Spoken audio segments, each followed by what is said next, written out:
Peace, family. This is your brother Musa Abdullah sitting here, trying to get this new installment, second installment of Real Life Critics Part Two. I shouldn't even do Part Two because if I do that, what if I get to 100? I'm gonna do Part 100. That'd be stupid. So let me just say, Real Life Critics. You know, my primary focus is education, education of our youth, trying to keep us on the right path because we do realize that what's out there is not for us; it works against us. So in our second installment, we're going to talk about two texts and one issue.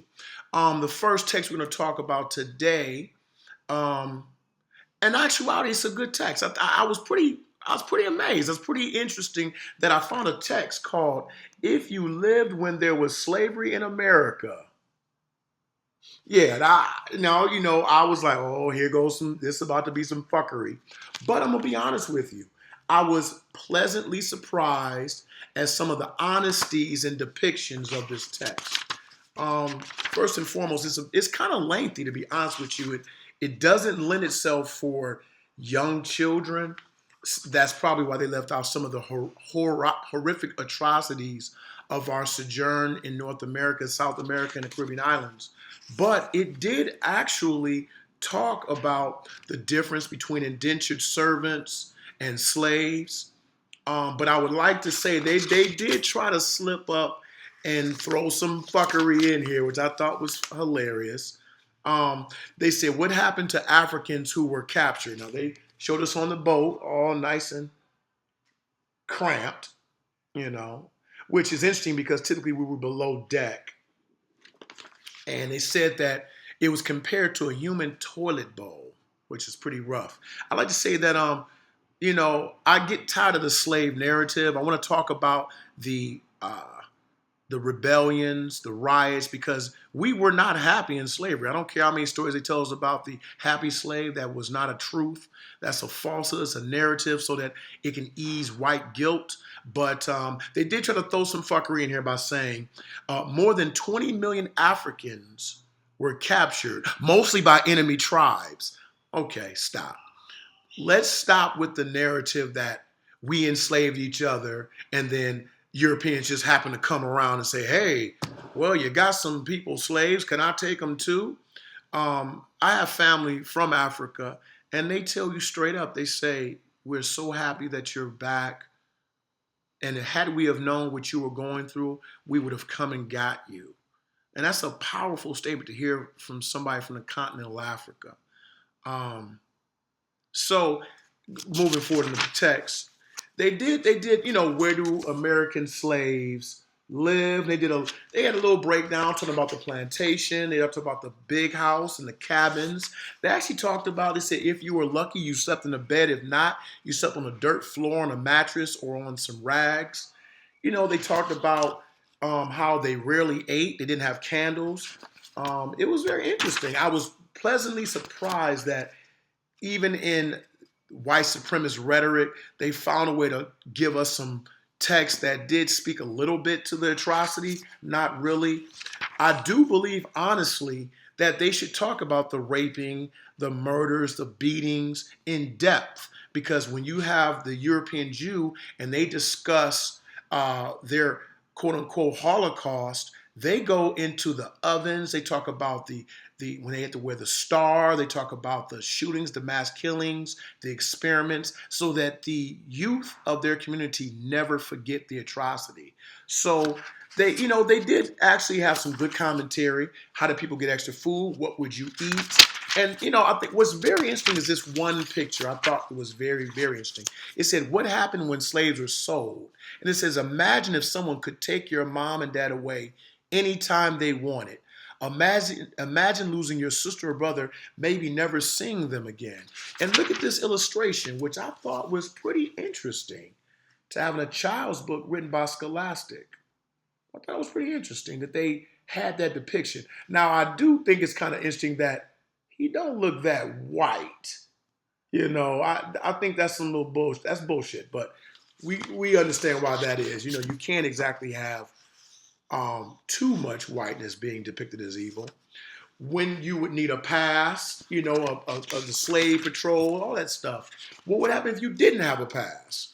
They talk about you'll be whipped sometimes so hard his black back was bloody. So they did kind of get into the idiosyncrasies um, of the slave existence. They talked about, of course, now, let's be clear, they had to say that there were some white saviors. Did some slave owners teach their slaves to read? Yes, a few. Yeah, well, what's a few? And what did they teach us to read? The Bible.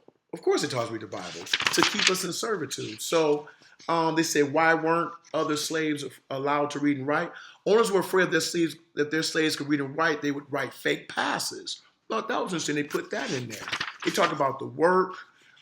So, bringing this to a close, they said that the slaves work very hard. Yes, terribly hard, especially if they worked on plantations. I would like to say that considering, you know, considering the subject matter and considering that they love to um, give us that slave narrative, I would say that honestly they talked about a lot of different things. Best time of the year, what was jumping the broom, and let's see something talk about the jumping the broom. Um, Now they didn't tell why they jumped the broom. That's interesting. And if you don't know why that people jumped the broom, because they didn't allow their unions to be blessed by God. Because if they allowed their unions to be blessed by God and they had sex with the slave's wife, then they were committing adultery. So they didn't want that to be an actual marriage. And you know, they talk about what was corn shucking. How would you have the latest news? But what I don't like is they do constantly try to pass off this happy slave narrative as if we were having a great old time on the plantation. That pisses me off. I don't like that.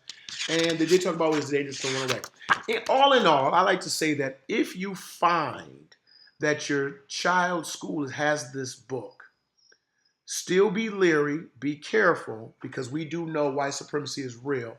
But understand that this book may not be the worst. But I will say that this right here is some bullshit. It talks about, oh my goodness, I'm not even gonna go to the floor. I only even picked this up because of my brother and his wife. They spoke on this book in the comments of my last video.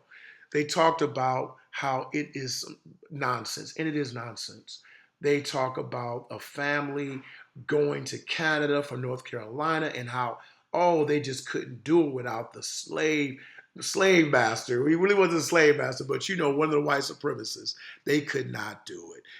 They had to hide in a barn, and oh my God, they thought slavery was so wicked, and they just had to help them. And the young boy said, we're going to break laws. And, at the end of the day, we were free because we wanted to be free.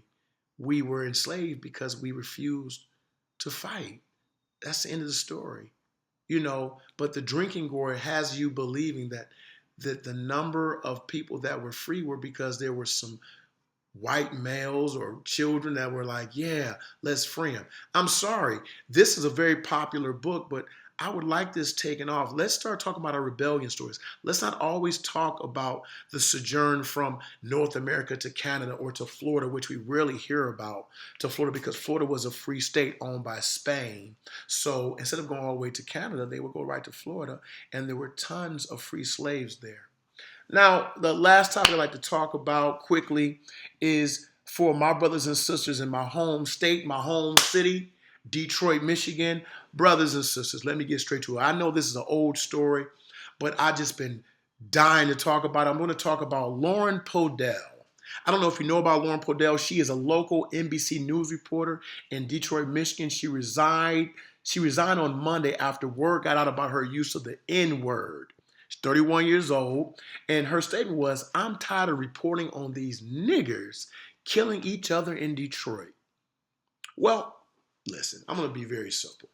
If you know anything about Michigan, you know Michigan has some of the worst poor white trash, racist, white supremacists in it. When I was growing up, I lived near 8 Mile, which is a divider between the city of Detroit and a suburb called Warren, Michigan. Warren, Michigan was poor white trash heaven. And you were told by your parents and older family members, you don't go to Warren at night. I got caught over there one time at the age of 13. I had beer thrown at me from a pickup truck. I was called nigger, coon, monkey, just trying to get back home. Coming back from an arcade, as a matter of fact. So let me say this to you. The fact that Miss Podell made that statement should not be a shock to you. It should not hit you as a surprise. Why? Because in Michigan, it is extremely segregated, it has always been segregated. But you still have coons and bedwenches in that area that believe we can vote, march, and complain our way out of oppression. Well, I had a very interesting conversation this morning with an elder in my family, and I told her, I said, we're not going to vote our way out of oppression. We're not going to march our way out of oppression. There are going to have to be some sacrifices. Some people are going to get hurt. Some buildings are going to get burned down, and some people are going to die. That is the only way we're going to ever truly be free. So let me say this to you, my brothers and sisters in Michigan. Instead of worrying about Lauren Podell's racist, white supremacist ass, I suggest you go into Detroit, you buy some of those houses because you don't see what's going on around you. And if you do, you need to start doing something about it. What am I talking about? Gentrification in Detroit. You and I both know you can't afford to buy a damn sandwich downtown Detroit anymore the way they're gentrifying it out. The white folks are there. They are not going to let go. And whoever y'all black brothers and sisters who cooned it up and decided, oh, Kwame was so bad, let's vote for Duggan, a white man, to be your leader. Let me explain something to you. You need to find me in history any time that a white politician did something specifically and exclusively for black people. I'm not saying it doesn't exist. I just have never seen it. I think it's like a unicorn. You know, you heard of it. You even seen pictures of it, but does the shit really exist? I don't know. But I'll tell you this. I don't know if it do exist. I had a conversation, they talked about, oh, well, we had Bing, we had Archer, we had Kilpatrick, we had Comey Young. I said, so 4 bad mayors. I don't think they were bad personally. 2 of them were, but not all 4. 4 bad mayors means you need to run back to your oppressor's grandchild to govern your affairs now? Don't give me that shit. I recommend that if you are in the outskirts of Detroit, if you made that flight to the suburbs thinking your life's going to be better because you're going to associate yourself with white people, you have just given up one oppression for the other. Now you're out there and your children are susceptible to that white supremacy that's in those schools. And you know it's there. Those people don't want you. They don't want their children next to you. And the farther out you move, the farther out they move. But you know what's different? They're moving back into Detroit. They're buying those homes on the west side. They're buying those many mansions in Palmer Woods. They're buying those many mansions in Sherwood Forest and University District. Understand something, people. You need to have land, businesses, and a firm economy in order to be reputable as a people in this country. We don't have anything. We don't produce anything. We don't have it, but we can. We have the spending power. We spend over $1 trillion a year. We got the spending power. We're not weak. We're intelligent, and we can do whatever it is that makes us strong as a community. We could be considered a world power. But I tell you, if you don't have land, you can't start anywhere. Go back, buy some of those empty lots, buy some of those homes while you can still afford them. Because when gentrification gets in full swing, you won't be able to afford a thing. Consider it an investment for your grandchildren. The European Jews do it out here all the time. They buy buildings and they're shelled out. They don't do a damn thing with them. They just make sure they're up to code enough to stand and they pay the taxes. And when the circle comes around, they give them to their grandchildren. Make the investment for your children. I know that I'm working on it because I know that Detroit is a gold mine right now. The white folks have already seen it.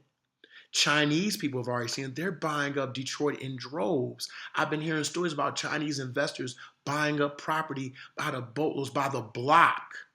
And we don't have our hand in that. We're so busy moving to Southfield, Oak Park, Bloomfield, Royal Oak.